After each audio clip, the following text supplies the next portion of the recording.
Number one, we know they have their posters and they're saying, we're human too, we're human too. We never denied the fact that they're human. We know they're human, just as we are. But the discrimination is not coming from us, it's coming from them. And they need to go back and come back the right way. I'm getting tired of being threatened by them. I'm getting tired of the vandalism and their vulgarities.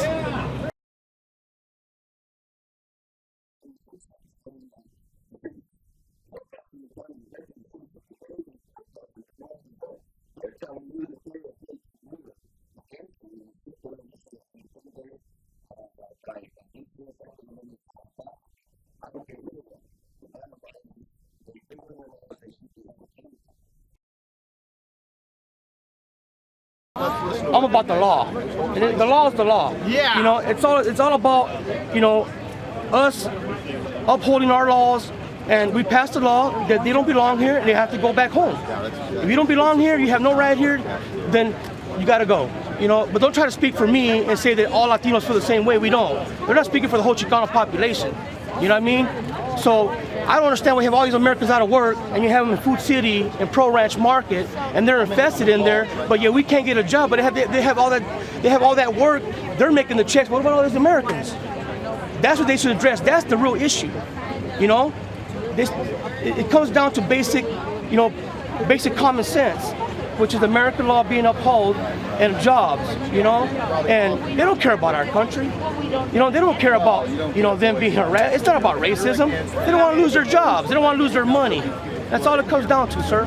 That's all it comes down to. So they're not speaking for me. Absolutely. I'm a Mexican-American. My uncle gave his life in Vietnam. You know what? My family's been here over 300 years. You know what? And we've always been respectful of the law.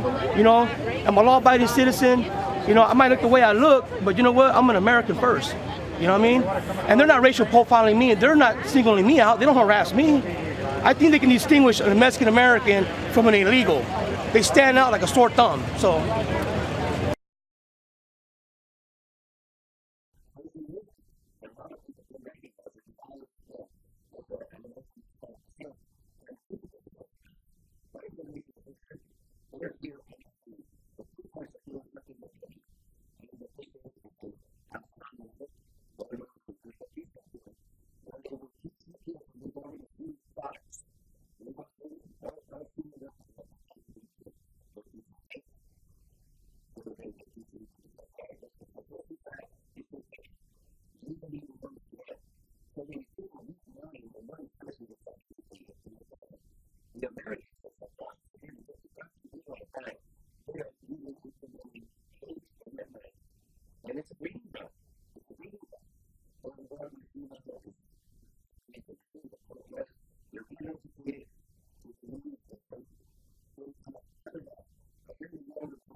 When I was growing up, I used to work in a lot of restaurant stuff when I was a young kid, and people used to like take jobs here and they would like want to aspire to be a citizen, but now they don't. All they want to do is take advantage.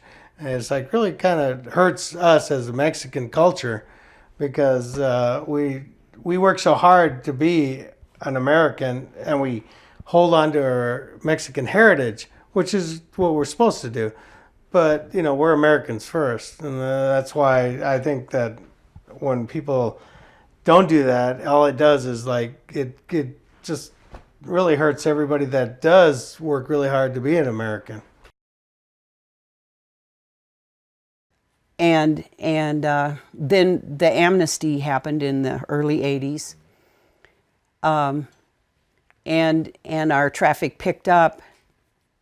When they did the amnesty again in the 90s, we were under a flood because we understood too that the illegals understood that if they came, kept their head down for 5 or 7 years, this government would give in and give them amnesty, and they would be assimilated in. So there is no incentive for them to do the right thing.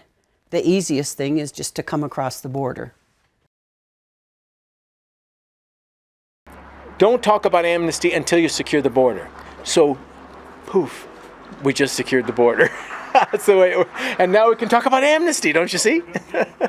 Well, you answered my second question, because do you feel that amnesty in any shape or form is the solution? No, you want to make the problem even worse?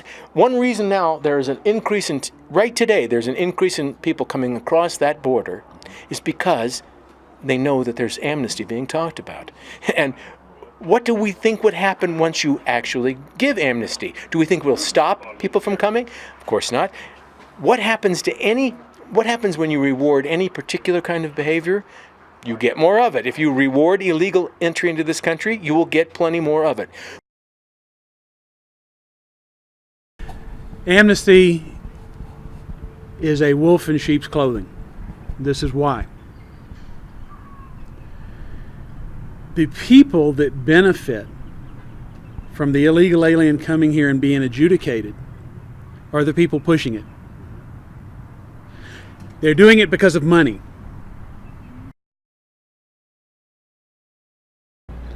Border Patrol officers were told that the only way you could hold on to an illegal alien was to see their entry, get them at entry. So what happened? I mentioned before that the fraud rate of the '86 amnesty was 66%. And one of the reasons for that is there were people coming into the United States to stand in line for amnesty and claiming that they had been here all along.